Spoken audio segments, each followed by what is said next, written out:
औज़ुबिल्लाहिमिनश्शैतानिर्रजीम बिस्मिल्लाहिर्रहमानिर्रहीम। अस्सलामु अलैकुम। क्या हाल चाल है आपके स्टूडेंट्स? ठीक ठाक हैं, खैरियत से हैं आप लोग? Welcome to the online class of subject everyday science. This is lecture number 3। आज के लेक्चर को कवर करने से पहले थोड़ी सी बेसिक बातें बता दूं ताकि आप लोगों को अगर कोई प्रॉब्लम आगे जाके आए तो वो प्रॉब्लम आप पहले से समझ सकें कि जिसका सलूशन ये हो सकता है।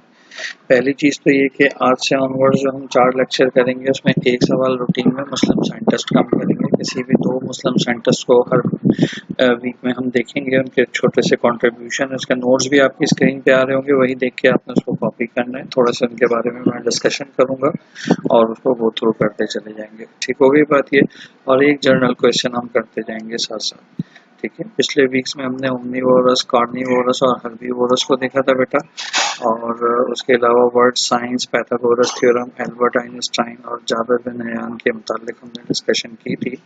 ये स्क्रीन पे हमारे पास आज जो क्वेश्चन आ रहा है, क्वेश्चन नंबर 5, इसके मुतालिक मैं आपसे कह रहा था कि ये क्वेश्चन जो है वो एक्चुअली ये क्वेश्चन नहीं है, ये पूरा एक सेगमेंट है फेमस मुस्लिम साइंटिस्ट के। यहाँ पे सिर्फ नाम पूछे गए हैं आपसे कि name some famous Muslim scientist of 10th century. अब यहाँ पे अगर हम 10th सेंचुरी भी हटा दें तो सवाल सिर्फ रह जाता है name some famous Muslim scientist, जिसमें कुछ यहाँ पे नाम दिए हुए हैं। अबू अली सीना, इब्न सीना भी इनको हम कहते हैं, अल बैरूनी, इनके मुतालिक भी हमने बात की थी कि अच्छे मैथमेटिशियन और सैयद भी रह चुके हैं। इब्न हैचम, इन्होंने जो है मैथमेटिक्स के ऊपर बड़ा काम किया। ज़हरवी, अल फाराबी, ठीक है, इसी तरह से उमर खयाम एंड सोफर बहुत सारे जो है साइंटिस्ट मुस्लिम गुजरे हैं जिन्होंने बहुत रिसर्च की है। तो आज से लेक्चर 3 से लेके onwards I think lecture number 10 तक जो है वो हम हर वीक में 2 मुस्लिम साइंटिस्ट को कवर करेंगे ताकि हमें एवरीडे साइंस के साथ साथ मुसलमानों की कंट्रीब्यूशन भी को पता चले और उनका नाम है। साथ में आप लोगों को लिंक और लिस्ट भी भेज दूंगा। बहुत सारे मुस्लिम साइंटिस्ट हैं जो शायद अक्सर लोगों को नाम तक नहीं पता,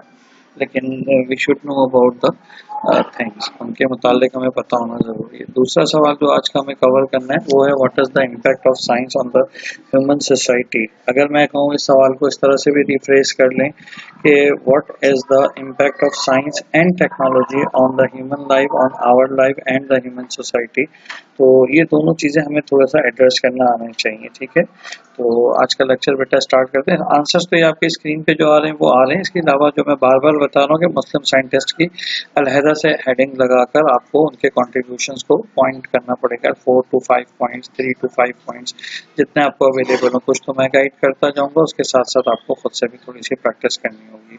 ठीक होगी बेटा, ये बात आपको समझ में आ रही है? तो मुस्लिम साइंटिस्ट के मुतालिक हम सबसे पहले बात करते हैं। ये सामने आपके एक स्लाइड आ रही है और इसमें मुस्लिम साइंटिस्ट के मुताबिक तस्वीरें नज़र आ रही। बहुत सारे मुस्लिम साइंटिस्ट इसमें दिए हुए हैं, इसी में से हमें हर वीक में कवर करते जाने हैं मुस्लिम साइंटिस्ट, उनके कंट्रीब्यूशन। आज के हमारे जो पहले मुस्लिम साइंटिस्ट हैं वो अल ख्वारज़मी हैं। इनका जो टाइम पीरियड था 780 to 847 था हमारे पास। He was a great mathematician, astronomer, historian, geographer and musician as well.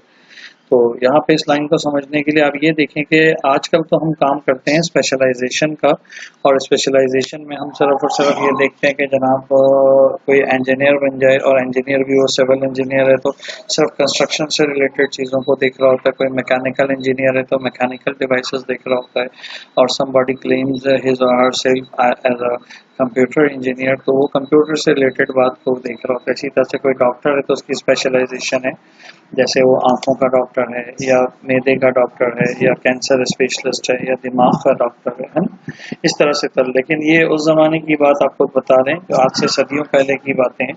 और इसमें देखें कि एक मुस्लिम साइंटिस्ट, अभी तो सब हमने अल ख्वारज़मी को स्टार्ट किया है, और ये एक मुस्लिम साइंटिस्ट जो है वो आपके सामने नज़र आपको आ रहा है कि he was the mathematician, astronomer, historian, geographer and musician as well. यानी कि हिसाब किताब को भी वो जानता था, तारों के इल्म को भी वो जानता था, तारीख दान भी था, ज़मीन की जोग्राफी हालात के मुतालिक भी वो मन रखता था। और मज़े की बात ये इतने सारे खुश सब्जेक्ट के साथ एक वो म्यूजिशियन भी था और म्यूज़िक की समझ भी रखता था। ठीक है, और जैसे शुरू से हम बता रहे हैं इब्न हैशम अल ख्वारज़मी ये पाइनियर है मैथमेटिक्स के अंदर। तो इनका पहला कंट्रीब्यूशन क्या नज़र आ रहा है आपको स्क्रीन के ऊपर कि he is the first person who use the figure zero. वो जो जीरो का वर्ड था हमारे पास, वो जीरो सबसे पहले किसने इस्तेमाल किया था? मूसा अल ख्वारज़मी ने इस्तेमाल किया था।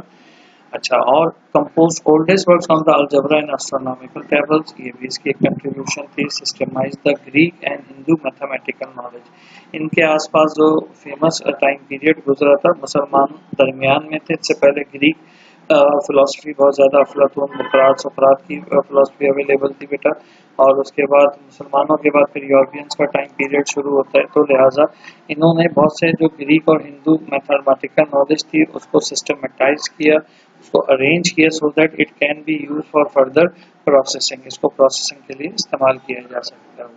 ठीक है। He also introduced the method of counting based on the numeral and decimal number system for the very first time. इसका मतलब क्या हुआ कि इन्होंने न्यूमरल और डेसिमल नंबर सिस्टम्स को भी इंट्रोड्यूस करा है काउंटिंग में। यानी आमतौर पे जब हम डिस्क्रीट मैथमेटिक्स की बात करते हैं तो वहाँ पे 1 के बाद डिजिट 2 आता है, लेकिन व्हाट हैपन अगर ये 1 और 2 के दरमियान के डिजिट की अगर हम बात करना चाहें तो उसको क्या कह सकते हैं, जैसे 1.2, 1.7, 1.5। तो ये जो डेसिमल डिजिट सिस्टम्स हैं इसको भी सबसे पहले अल-ख्वारिज़मी ने जो है वो इंट्रोड्यूस कराया था। ठीक है, मैं बहुत ज़्यादा डिटेल में इसलिए नहीं जा रहा कि आप लोगों का स्कोप और स्टैंडर्ड जो है उस लेवल तक हम बात करें। ज़्यादा बात करेंगे तो फिर वो और ज़्यादा जो है वो कॉम्प्लेक्स हो जाएगी। पहले इसको लर्न कर लें, इंशाल्लाह फिर बहुत सारी चीज़ें हम इन क्लास भी डिटेल में डिस्कस करते रहेंगे।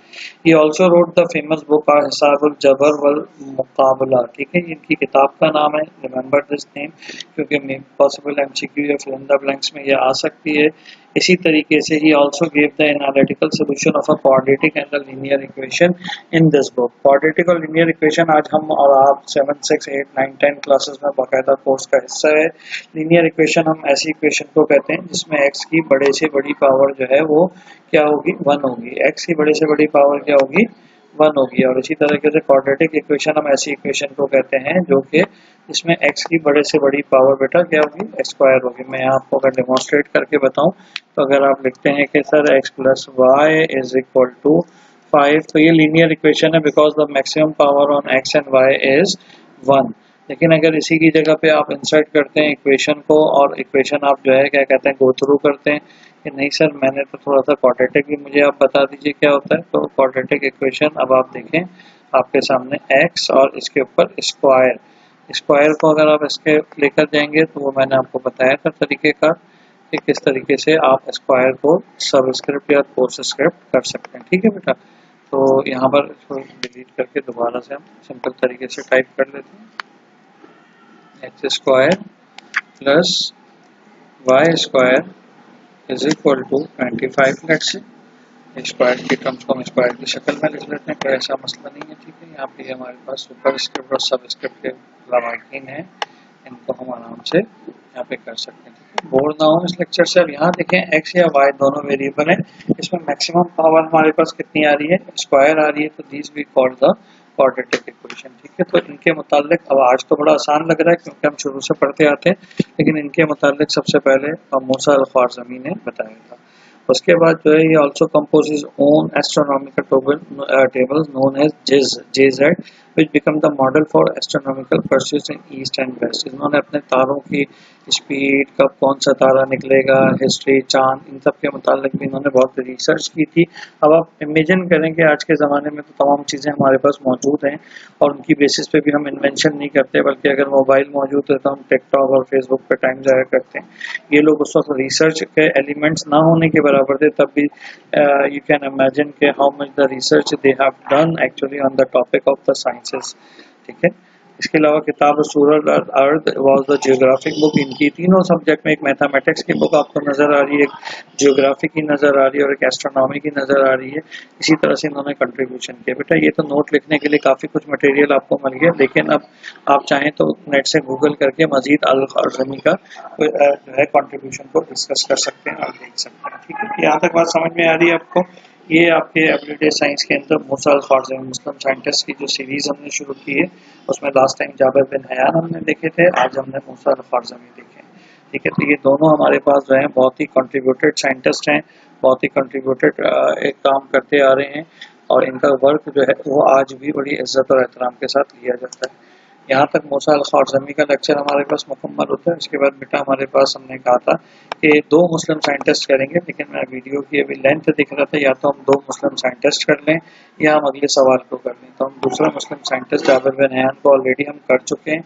फॉर योर नॉलेज और आपके नोट्स बनाने की मदद के लिए क्विकली देखते हैं कि 721 से 815 इनका टाइम पीरियड था। He is known as modern father of the modern chemistry. He also prepared the nitric acid, hydrochloric, sulfuric acid and white lead. Lead का फार्मूला पीबी होता है। अगर आपको याद हो मेरे लास्ट लेक्चर, तो वहाँ मैंने नाइट्रिक एसिड और इनके सबके केमिकल फार्मूले भी बताए थे। He also introduced the new chemical techniques and processes like calcination cement वगैरह की मैन्युफैक्चरिंग में इस्तेमाल होता है। रिडक्शन, जहाँ पे रिड्यूस हो जाती है hydrogen. Sublimation is a process in which solid is directly converted into the liquid. Distillation is a purification of a liquid method melting up temperature or a specific temperature on which a solid is transformed into a liquid state। उसके अलावा crystallisation का मतलब होता है एक definite geometric shape बन जाती है क्रिस्टल्स की। ठीक है, चीनी के मॉलिक्यूल्स वगैरह गौर से देखेंगे तो आपको चकोर या कोई ना कोई ज्योमेट्रिकल शेप के अंदर नजर आ रहे होंगे। अब ये सारी डेफिनेशन मैंने बहुत ब्रीफली लिखी है यहाँ पे। तो अब आपका आज का जो काम बनता है लेक्चर नंबर 3 का, कि पहला क्वेश्चन तो ये है कि नेम फ्यू मुस्लिम साइंटिस्ट, वो स्क्रीन गुजर चुकी है, वो लिखना है। उसके बाद क्वेश्चन नंबर 2 आपका बनेगा what are the key contribution of Ibn al Haytham al Khwarizmi. उसकी आपकी स्लाइड पे मैंने बहुत डिटेल में डिस्कस किया। तीसरा ये जाबिर बिन हैयान, लास्ट टाइम अगर आपने कवर कर लिया तो ठीक है, लेकिन क्वेश्चन नंबर 3 आप कर सकते हैं। Write the key contribution of Jabir bin Hayyan. ये जो नाम आपकी स्क्रीन पे आ रहे हैं, इनमें से आप नाम लिख सकते हैं। Also describe any 5 of the processes Jabir bin Hayyan discovered. ठीक है, जैसे ये calcination, reduction, sublimation, distillation, melting और क्रिस्टलाइजेशन, ये मैंने प्रोसेस बताए रहे हैं आपको। इनकी आपको मैंने छोटी छोटी सी डेफिनेशन भी बताई है। इनमें से किसी भी 5 को आपने अपने अल्फाजों में कर कर लिखना है। काफ़ी सारा काम हो जाएगा ये, इसको मुकम्मल आप करेंगे। This is the end of the lecture of number 3। Hope you understand कि व्हाट इज बेटा इस कोर्स का जो मकसद है वो बिल्कुल नहीं भूलना आपने। और वो मकसद हमारे पास यही है कि किसी तरीके से हम अपनी साइंटिफिक नॉलेज को ब्रीफली इंक्रीज करते चले जाएं। ठीक है, तो वो इंक्रीमेंट कैसे होगा, जब आप छोटी छोटी डिटेल्स के ऊपर, छोटी छोटी चीज़ों के ऊपर अच्छे से देखते चले जाएंगे। तो once you start understanding the things, तो खुद ब खुद आपको जो है वो चीज़ें नज़र आना शुरू हो जाएंगी बेटा। ठीक है, अपना ख्याल रखें। Till next lecture, take care of yourself. अल्लाह हाफिज़।